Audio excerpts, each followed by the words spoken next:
हम इंसानों में जो एक आदत बहुत कॉमन है वो है दूसरों को ज्ञान देना या फिर सही गलत के लिए समझाने लग जाना।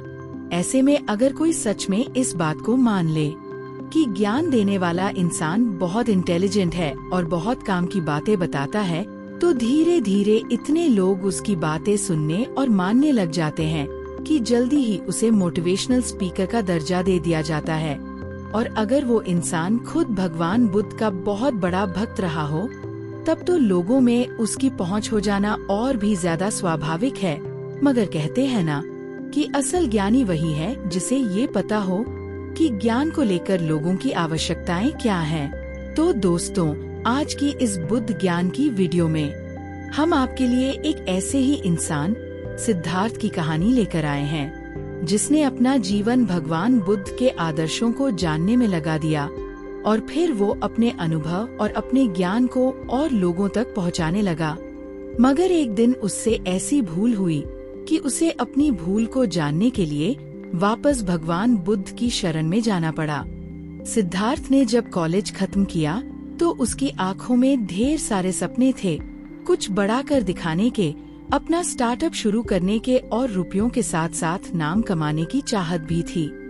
अक्सर इस उम्र में सबका यही सपना होता है कि वह कुछ ऐसा कर दिखाए जिससे दुनिया वाले उन्हें उनके नाम से पहचानने लगे। सिद्धार्थ का भी ऐसा ही एक सपना था और उसने कोशिश भी बहुत की, मगर कोशिशें हर बार कामयाब नहीं होती। सिद्धार्थ को भी कई बार फेलियर का सामना करना पड़ा और वो निराश होकर भगवान बुद्ध को याद करने लगा, उनकी शरण में जाने के लिए नहीं, बल्कि ये सोचकर कि भगवान बुद्ध ने अपना घर, अपना राज्य और सारी जिम्मेदारियां छोड़कर एकांतवास चुना था। काश मैं भी वही कर पाता। जो लोग भगवान बुद्ध को अच्छी तरह से नहीं जानते, उनके मन में पहला प्रश्न यही उठता है कि आखिर भगवान अपना महल और राज्य छोड़कर क्यों चले गए। सिद्धार्थ को भी ऐसा ही लगा कि अगर भगवान बुद्ध सब कुछ छोड़कर एकांतवास में जा सकते हैं, तो मैं ऐसा क्यों नहीं कर सकता। हो सकता है मैं इस दुनियादारी के लिए बना ही ना हूँ। अब शायद बुद्ध आश्रम में जाने पर ही मन को शांति मिलेगी। ऐसा सोचकर उसने अपना घर, परिवार सब कुछ छोड़ दिया और बुद्ध आश्रम में रहने का मन बना लिया और जा पहुंचा बौद्ध भिक्षुओं के बीच। वहां जाकर उसे सच में बहुत शांति मिली। वहां का वातावरण इतना सकारात्मक था कि उसके मन की निराशा धीरे धीरे दूर होने लगी और उसे अच्छा महसूस होने लगा। जितना सुकून वहां था, उतना सुकून उसे कभी महसूस नहीं हुआ था। सिद्धार्थ को ये पॉजिटिव फीलिंग बहुत अच्छी लग रही थी। उसने सोचा क्यों ना मैं यहीं रहकर बौद्ध धर्म का ज्ञान, भगवान बुद्ध के उपदेश और उनके 4 आर्य सत्य और उनकी शिक्षाओं के साथ साथ विपासना क्रिया का अभ्यास भी ले लूं। कुल मिलाकर वह भगवान बुद्ध से इतना प्रभावित था कि उनके बारे में सब कुछ जान लेना चाहता था। धीरे धीरे उसने आश्रम के कुछ भिक्षुओं के साथ मिलकर भगवान बुद्ध की शिक्षा को जानना शुरू किया। उसके व्यक्तित्व में बड़ा परिवर्तन आने लगा। अब वो पहले की तरह छोटी छोटी बातों पर खुश और उदास नहीं होता था। उसके चेहरे पर ज्यादातर एक सुकून का भाव ही दिखाई देता था। सिद्धार्थ के व्यक्तित्व में आने वाला ये परिवर्तन बौद्ध भिक्षुओं को भी अच्छा लगा। उन्होंने सोचा क्यों न आश्रम में आने वाले नए लोगों से सिद्धार्थ को मिलवाया जाए और उनको भगवान बुद्ध के बारे में बताने, उनकी शिक्षाओं का अभ्यास करवाने का काम सिद्धार्थ को दे दिया जाए। इससे ये भी पता चलेगा कि सिद्धार्थ भगवान बुद्ध के उपदेशों को किस हद तक समझ पाया है। सभी भिक्षुओं ने ये बात सिद्धार्थ को बताई, तब वो बड़ा ही खुश हुआ। उसे लगा कि जिस बौद्धिक ज्ञान से उसकी पर्सनैलिटी में इतना चेंज हुआ है, उसको जिस आत्मविश्वास की प्राप्ति हुई है, उसे तो सभी लोगों तक पहुंचाना ही चाहिए। उसने खुश होकर अपना काम शुरू कर दिया, जबकि उसे नहीं मालूम था कि बौद्ध भिक्षु उसे परख रहे हैं। क्या सिद्धार्थ अपनी इस परीक्षा में पास होगा? चलिए जानते हैं। आश्रम में रहने वाले बौद्ध भिक्षु तो सिद्धार्थ को काफी समय से देख रहे थे, मगर वहाँ जो नए लोग आते हैं वो सिद्धार्थ से बहुत प्रभावित होते हैं। सिद्धार्थ को देखकर सबके मन में एक ख्याल जरूर आता आजकल का मॉडल लड़का, देखो भिक्षुओं के बीच रहकर विपासना सीख रहा है, कमाल है। बाहर से आए हुए लोगों के लिए इतना ही काफी था, और जब सिद्धार्थ उन्हें खुद विपासना क्रिया की प्रैक्टिस करवाता था तब तो वो सब मंत्र मुग्ध ही हो जाते। सिद्धार्थ को शाबाशी मिलने लगी, लोग उसकी तारीफें करने लगे। एक लंबे अरसे के बाद सिद्धार्थ लोगों को अपने बारे में अच्छा कहते हुए सुन रहा था, लेकिन जब कुछ समय पहले वो लगातार फेलियर का सामना कर रहा था, तब उससे मिलने वाले लोग हमेशा उसकी बुराई करते थे, इंफीरियर फील करवाते थे, उसकी नाकामयाबियों के लिए उसे कोसते थे। सिद्धार्थ सोचने लगा कि बुद्ध आश्रम में आ जाने मात्र से मेरी जीवन में इतना बड़ा चेंज हुआ है।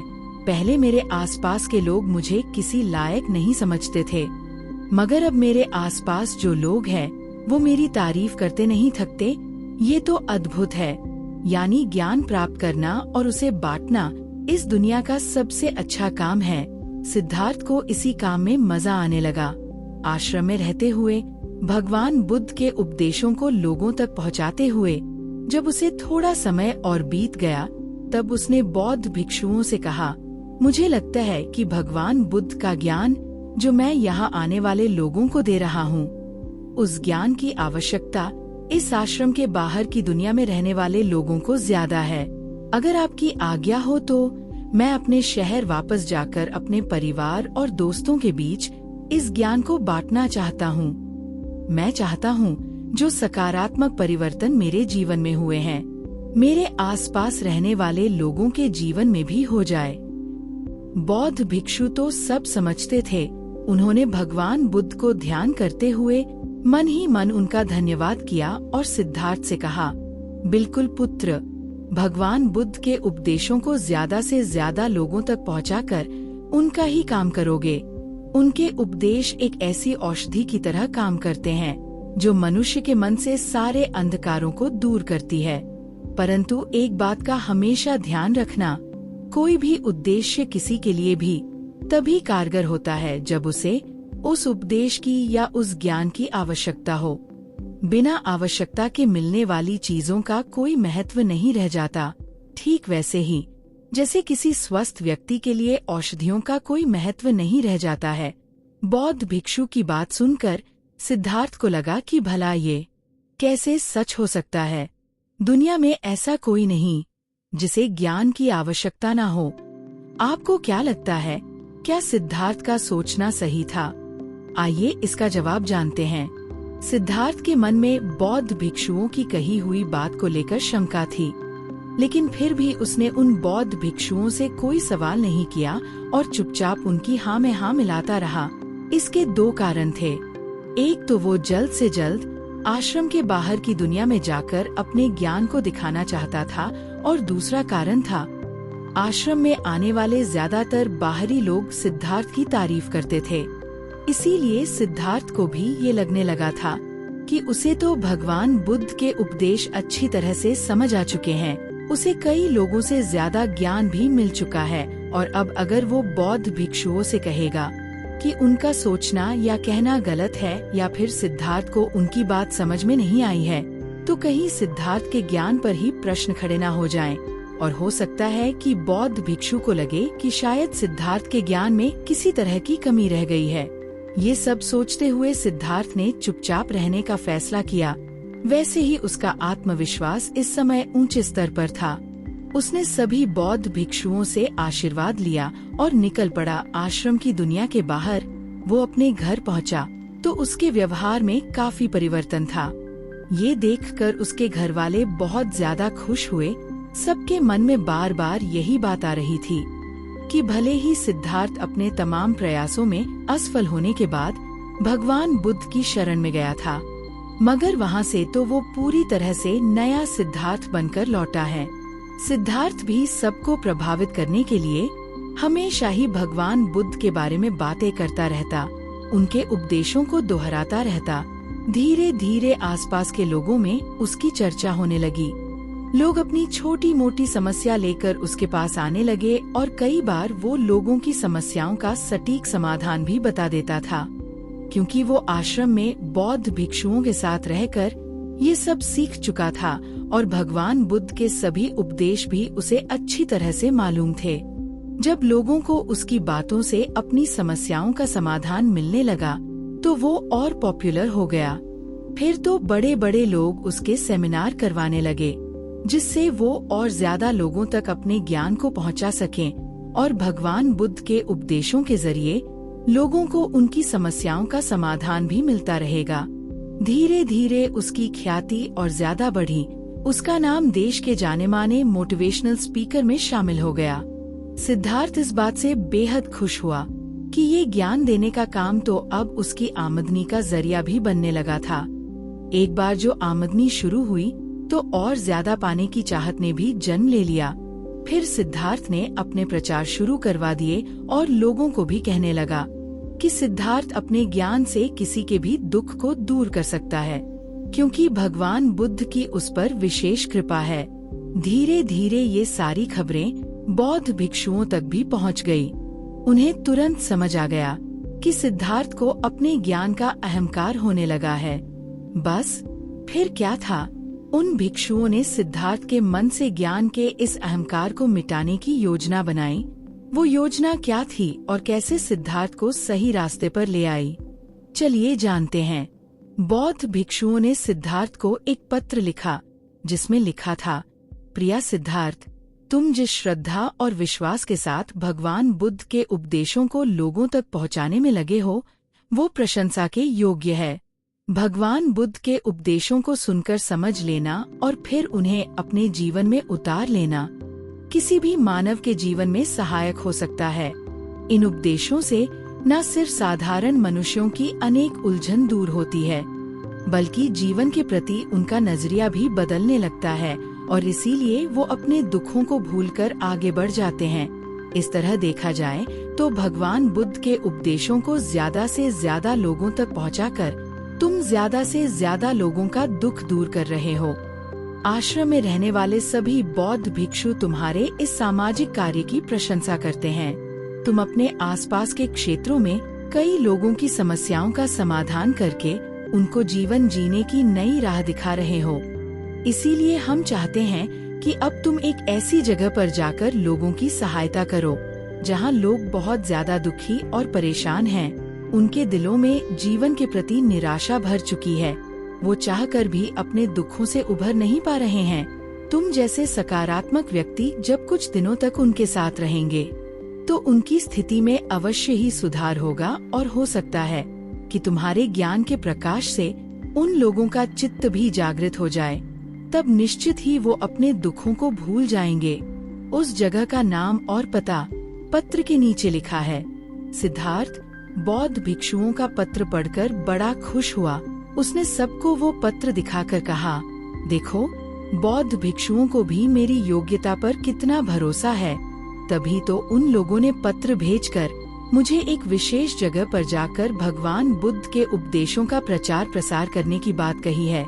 यानी कि उन बौद्ध भिक्षुओं को भी लगता है कि अब मैं अपनी ज्ञान भरी बातें सुनाकर लोगों को सकारात्मक सोच दे सकता हूँ और उनके दुखों को दूर कर सकता हूँ।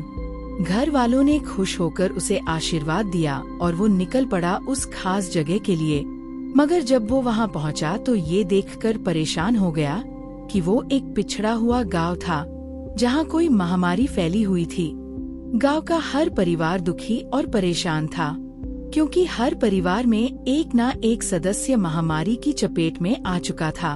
अब तक सिद्धार्थ ने कई लोगों की समस्याएं भी सुनी थी और उनके समाधान भी सुझाए थे, मगर इस तरह का दुख, इस तरह की पीड़ा वो पहली बार देख रहा था।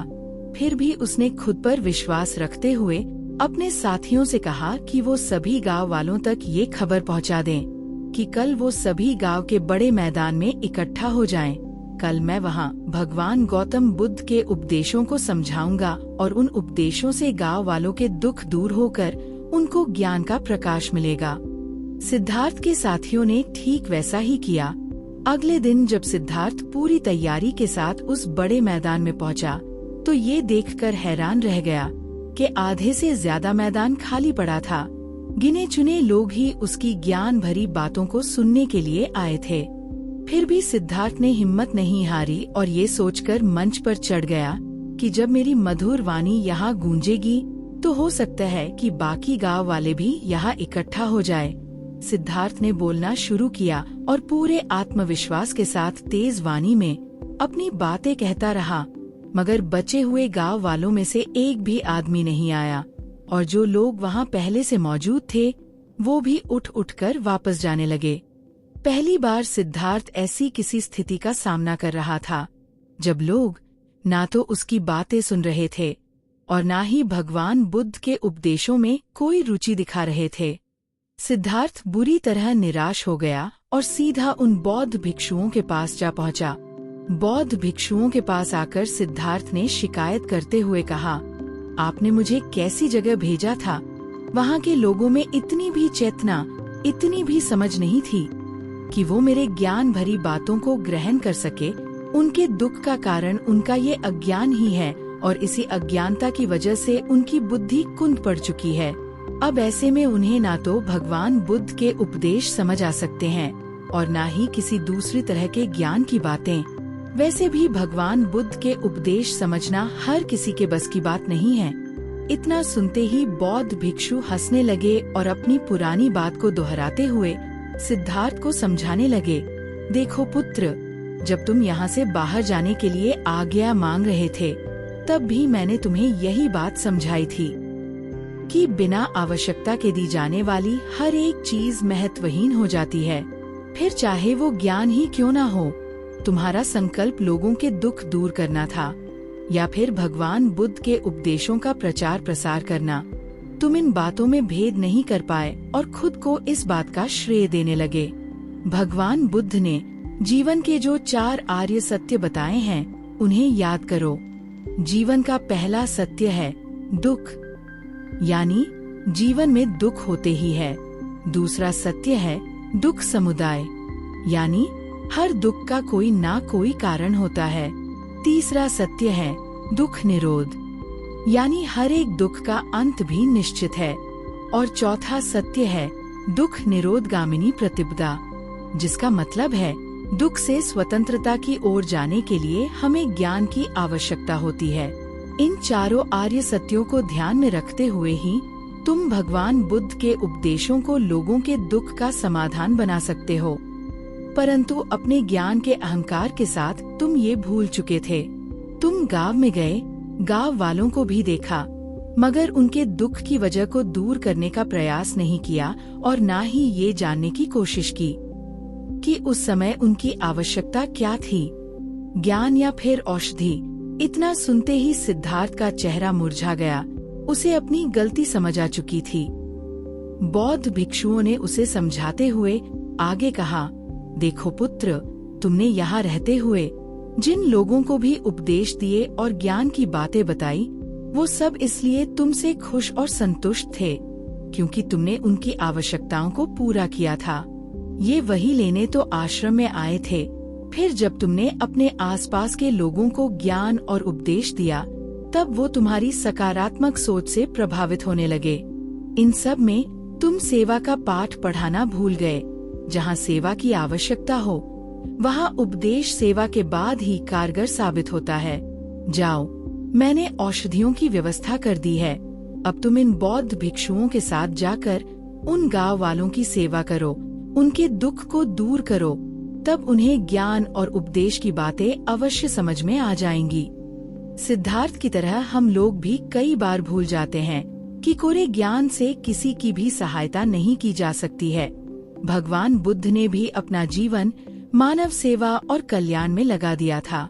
उनके आदर्शों पर चलते हुए हमें भी याद रखना चाहिए, पहले सेवा फिर उपदेश, यही लोगों के दुख दूर करने का उत्तम सूत्र है। दोस्तों, अगर आपको ये कहानी पसंद आई हो तो हमारे YouTube चैनल को सब्सक्राइब करें, बेल आइकन को हिट करें और हमें कमेंट करके बताएं कि आपको ये कहानी कैसी लगी और इससे आपको क्या सीखने के लिए मिला। तो चलिए दोस्तों, मिलते हैं नई वीडियो में।